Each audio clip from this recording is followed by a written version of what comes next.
Welcome, everybody, to the American Space Museum. I'm Marquette, and we're so glad you're with us today to stay curious. Today, we've got a pretty good show for you, a little mashup of some space walks going on this date in history. And we're going to talk about the picture of the century when I was a baby boomer growing up. This photograph blew everybody's minds. Today, hardly anything blows anybody's minds anymore because of all the technology. But we first want to welcome here at our Stay Curious studio. We have the Sullivans here from Atlanta, Georgia. Hello, Sullivans. Papa Sullivan there has got a job at Blue Origin. So we're looking forward to them. Georgia Tech, many astronauts from there, including the great John Young, who the John Young Parkway in Orlando is named after because he grew up there. But love to have people visiting us. How do y'all enjoy the tour today? Great. We got Steve Izzo is our docent, gave the tour guide today, amateur astronomy buddy of mine in there. So we're so glad that you're all here with us and sit back and enjoy a little bit of Stay Curious today. Did y'all see on TV that Michael Strahan's going to go to space? You know, Hall of Fame football player. So Michael Strahan's going to space with 5 other people, including Al Shepard's daughter, oldest daughter. So we'll be hearing a lot about that. I think it's a December 7th or 8th mission. The 80th anniversary of Pearl Harbor is December 7th, believe it or not. So sounds like that might be the date. But well, we've got another little bit of breaking news to catch up with you here on Stay Curious. And by the way, we wanted to let the Sullivans know that they're sitting here in the delivery room of America's space age, and that we're just 9 miles away from the only place on Earth where we've launched humans to the moon. So we hope that you visit us frequently. We look forward to seeing you here, as we say, to bridge the space between us. So everyone knows what this is by now. The 17-foot Webb telescope had an incident occurred yesterday. An incident is not a good word you want to hear in space talk. What happened was this telescope is in the French Guiana in Kauai. I don't know how to pronounce stuff like that. Kauai, no, it's just Kauai. French Guiana, that's off the coast of South America, so they can get that equatorial boost from the Earth's equator, get an extra oomph off that Ariane 5 rocket that the European Space Agency is launching. Well, technicians were attaching the spacecraft adapter to the rocket. Quote, a sudden unplanned release of a clamp band which secured Webb to the launch vehicle adapter caused a vibration throughout the observatory. And this is serious business. Any little technical flaw like that, after all, is going to be deeply inspected. After all, it was a dropped oxygen tank that almost killed the Apollo 13 astronauts, and it had been recorded in the data that tank had been dropped, and they didn't check out that it had been damaged or not. So look at new news for the Webb telescope is now scheduled December 22nd. Okay, we'll take that birthday or Christmas present, all right, early to get that baby up there, because this is going to, again, revolutionize astronomy and our understanding of the universe, just like the Hubble telescope did. And to put this in perspective, the Hubble telescope is like a 50 millimeter lens on a camera, or like your human eye sees right now. This telescope will be like putting a 300 millimeter lens on your 50 millimeter camera. And we're going to see to the edge of creation and all kinds. We're going to see the atmosphere traces of some planets nearby. We're definitely going to see some stars images up close. They're physical. Maybe they'll have star spots on them like our sun. So Webb telescope slipping to December 22nd. You'll hear a lot about that from this amateur astronomer, Marquette. And next up, we've got the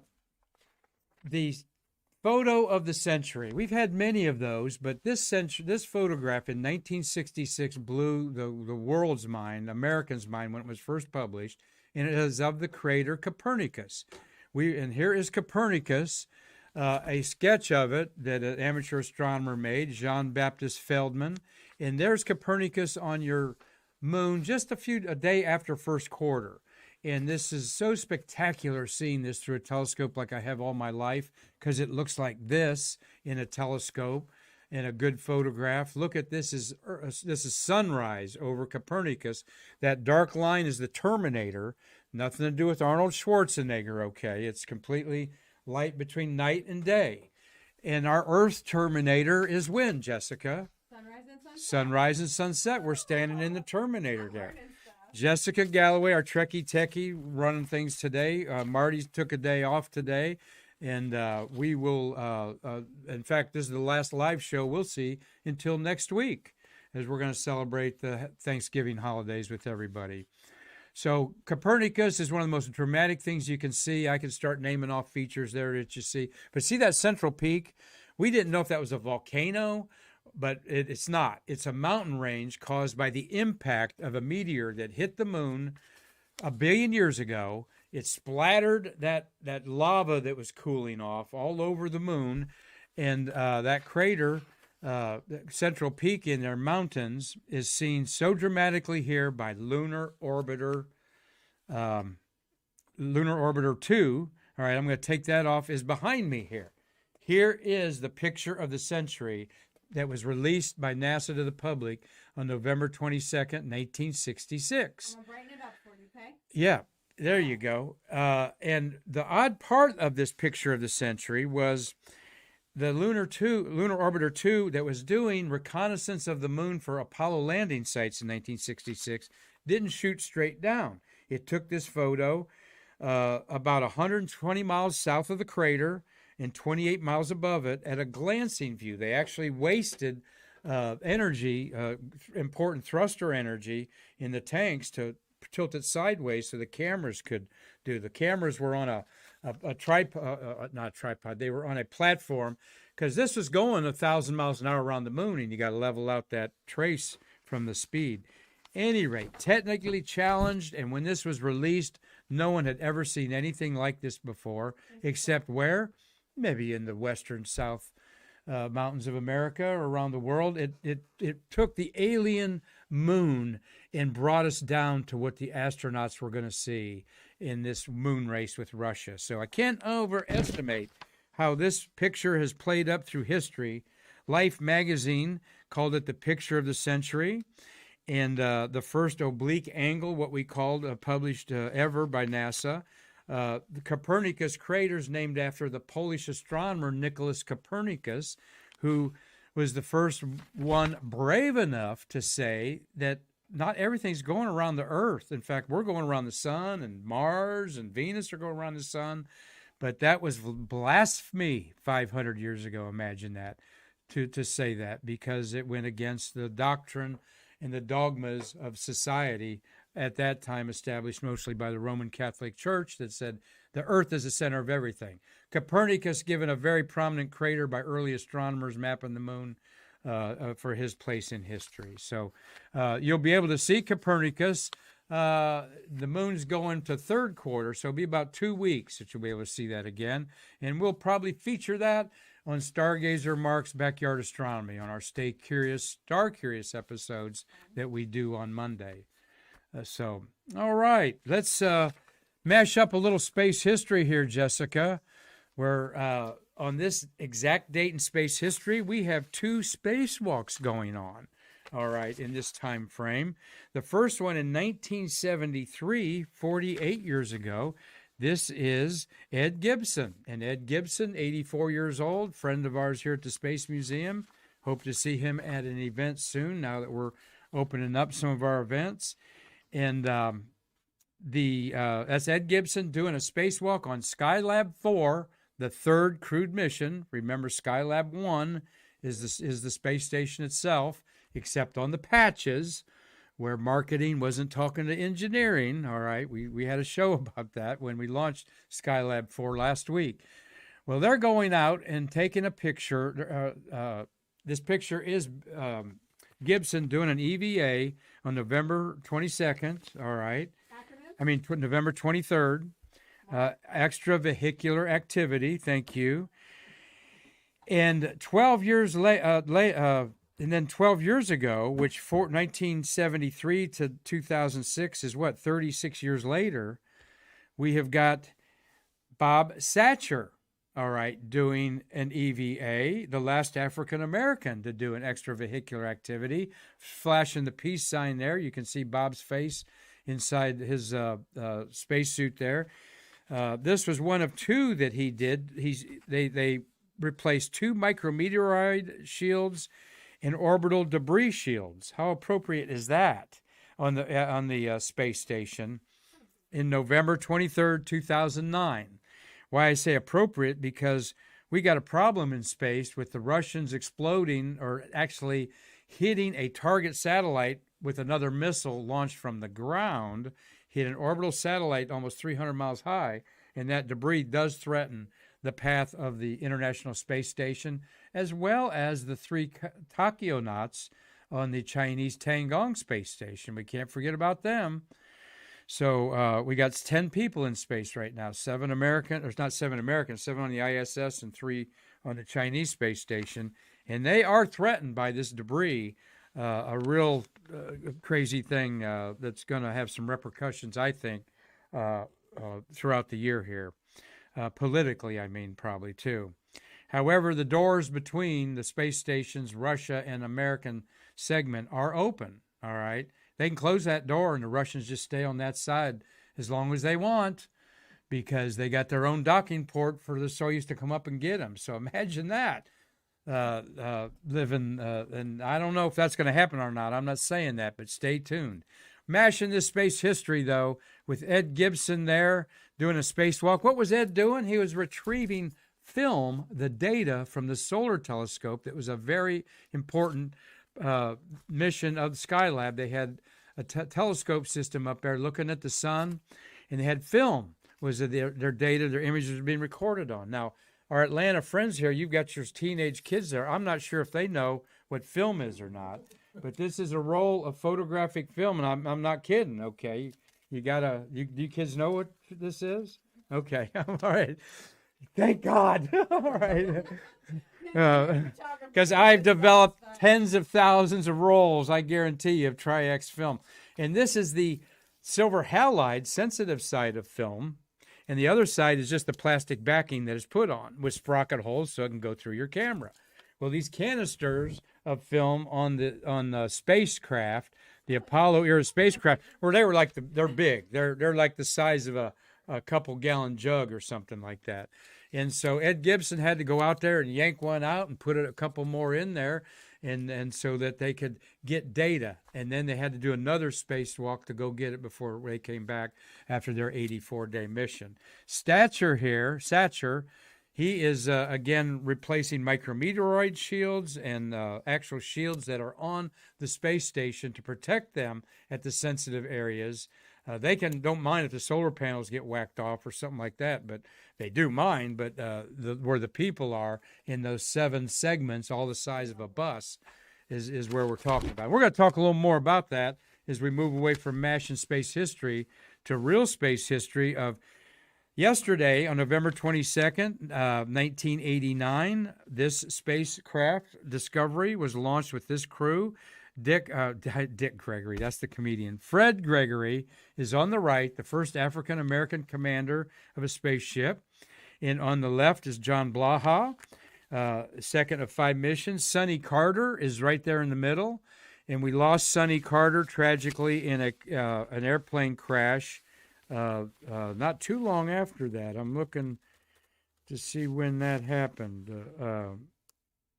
But at any rate... I'm looking at the wrong thing, of course. To the left there is Fetch the Scroll is right. Fetch the Scroll.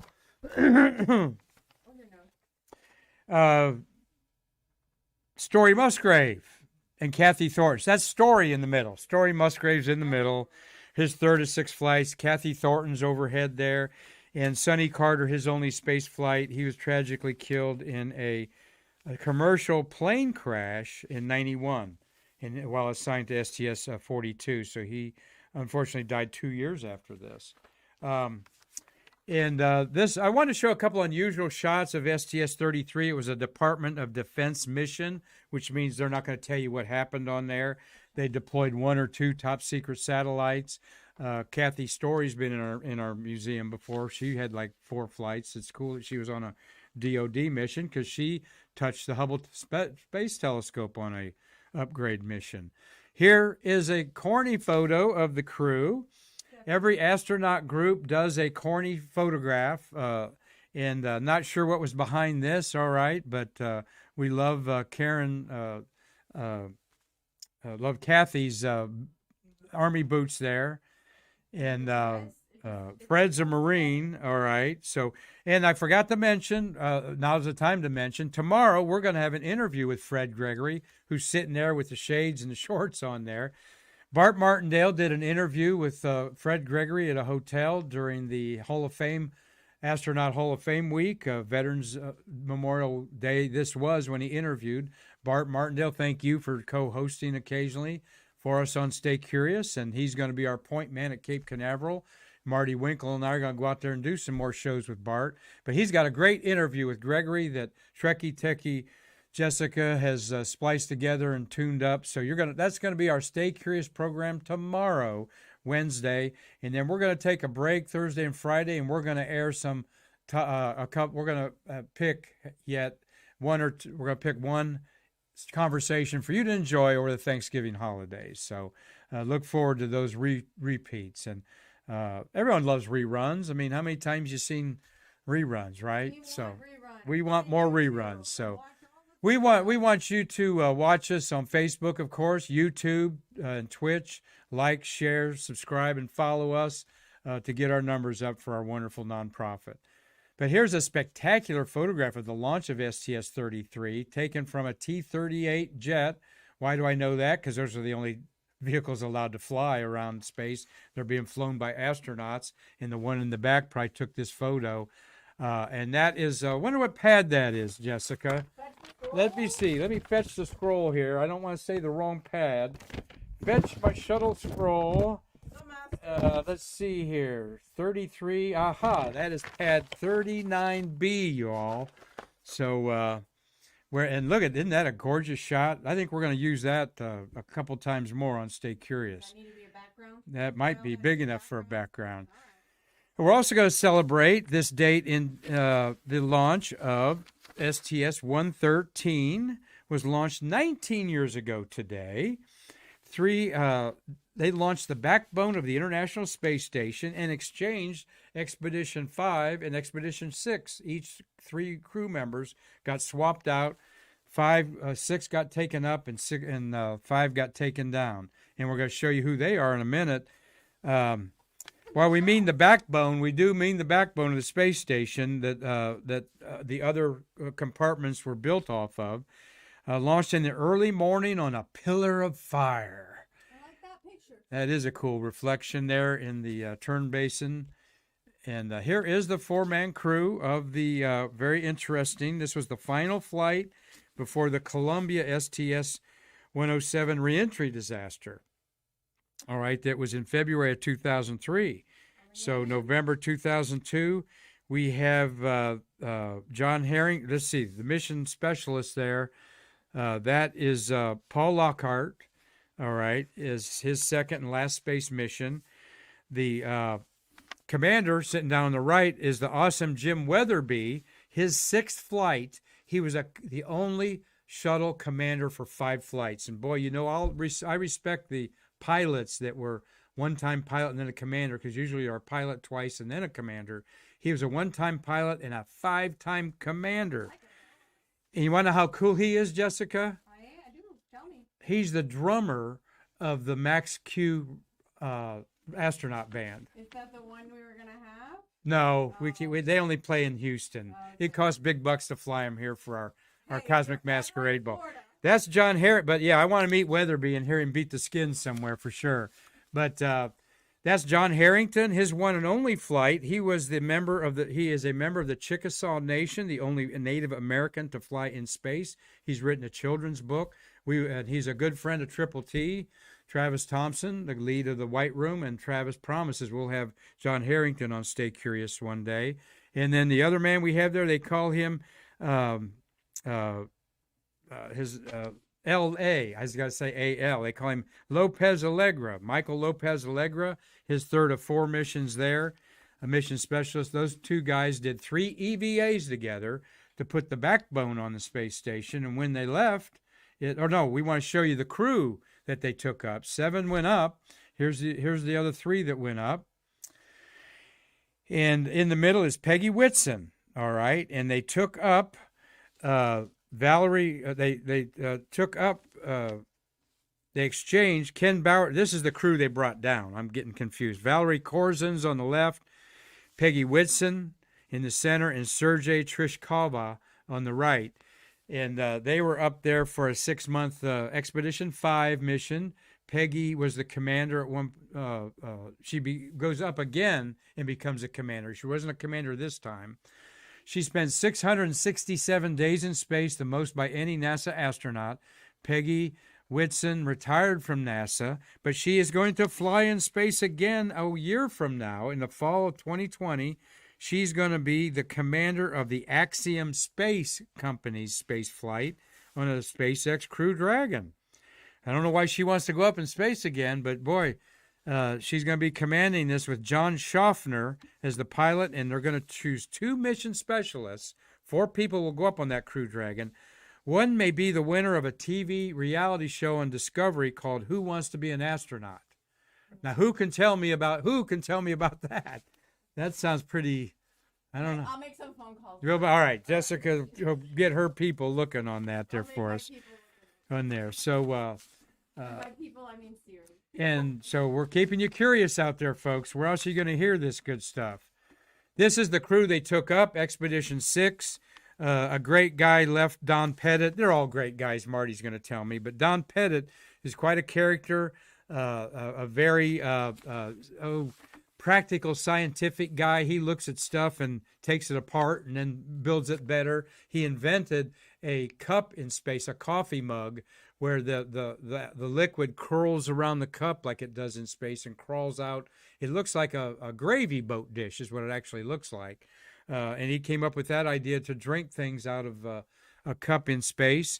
In the middle there is Sachs, Bauer Sachs, a NASA commander. He was the Expedition 6 commander. He commanded the space station, his 5th, and he also commanded the space shuttle, They call him Sachs. And then Nick Bouderian, and he's French. No, that's the Russian patch on there. Is that Russian or on there? I don't know my flags. Anyway, that's what was going on in space history as STS-113 19 years ago. All right. Now we are celebrating the 21st year of the International Space Station being continuously occupied. We've got the Sullivan family in here from Atlanta. Have you ever seen the space station go overhead? And there's an app for that, right? So now you can see it go overhead here 17 times a day. It kind of goes over your head. A lot of times it's out of the view, but when it goes over in daytime, I even get an alert on that because it's kind of cool to think about. They're going over right now, photographing Florida, because they want to photograph our peninsula where they launched from, the only place in America where we launched humans to space, right here in Brevard County. And here's the space station 19 years ago when they left it, and they attached this part to it. Jessica, thank you very much. And that's, of course, the robotic arm, and they put that section on it, completing the truss sections where they would now attach more modules on there. And 19 years later, here's what one of the miracles of mankind, the $40 billion space station, the most complex mechanical thing ever built. It'd be complex enough being built on Earth, but because it's in outer space, that trumps everything. And there's what it looked like a couple months ago by one of the returning commercial crew astronaut in the Crew Dragon capsule. So, Jessica, we loved mashing up that history. Boy, keep your fingers crossed on the Webb telescope there, folks. Stuff in space. In there. So we hope that you've enjoyed what we bring to you on Stay Curious, because our nonprofit, the American Space Museum, is proud that for over 2 decades we've been preserving not only the birth of the space age, but inspiring the next generation of space workers. So we hope that you were inspired today to learn a little more about space history. And tomorrow, we have a very special interview. Bart Martindale is going to co-host a pre-recorded episode with Fred Gregory, the first African-American commander of a spaceship. But forget that stuff. This is a tremendously wonderful human being that you're going to enjoy. Marty was the cameraman on that, and he said there's some good stories that made Marty and Bart laugh from Fred Gregory. So don't miss that tomorrow. And I will be back again. Jessica, Marty, and I will be back. Get you off the Thanksgiving holidays. Everyone enjoy and be safe as you all are finally seeing your loved ones for the first time, some of you in almost 2 years. So enjoy that, and it'll give Jessica, Marty, and I time to polish up on some new shows on Stay Curious to bridge the space between us.